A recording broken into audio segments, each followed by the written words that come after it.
ഇഷ്ടമുള്ള ജോലി ചെയ്യാനുള്ള സ്വാതന്ത്ര്യം, ഇഷ്ടമുള്ള മതം വിശ്വസിക്കാനുള്ള സ്വാതന്ത്ര്യം, അഭിപ്രായം പ്രകടിപ്പിക്കാനുള്ള സ്വാതന്ത്ര്യം.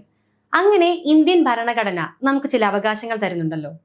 ഇന്ത്യയിലെ എല്ലാ പൗരന്മാർക്കും കോൺസ്റ്റിറ്റ്യൂഷൻ ഗ്യാരണ്ടി ചെയ്യുന്ന ഈ ബേസിക് ഹ്യൂമൻ റൈറ്റ്സ് ആണ് ഫണ്ടമെന്റൽ റൈറ്റ്സ്. കോൺസ്റ്റിറ്റ്യൂഷനിലെ പാർട്ട് 3-ൽ ആർട്ടിക്കിൾ 12 മുതൽ 35 വരെയാണ് ഫണ്ടമെന്റൽ റൈറ്റ്സ് ലിസ്റ്റ് ചെയ്തിരിക്കുന്നത്. അപ്പോൾ റൈറ്റ്സ് ഉണ്ട്. ഇനി ആര് എങ്ങനെ അതിനെ പ്രൊട്ടക്ട് ചെയ്യും? Yes, supreme court and high courts through writs. ആരുടെയെങ്കിലും ഫണ്ടമെന്റൽ റൈറ്റ്സ് വയലേറ്റ് ചെയ്യപ്പെടുമ്പോൾ അല്ലെങ്കിൽ നേടിയെടുക്കാൻ വേണ്ടി കോർട്ട്സ് ഇഷ്യൂ ചെയ്യുന്ന ഓർഡേഴ്സ് ആണ് റിറ്റ്സ്. ഒരു question, doctor B R Ambedkar heart and soul of the constitution എന്ന് വിശേഷിപ്പിച്ച ആർട്ടിക്കിൾ ഏതാണ്? It's article 32, right to constitutional remedies. So article 32 രണ്ട് കാര്യങ്ങൾ ചെയ്യുന്നു.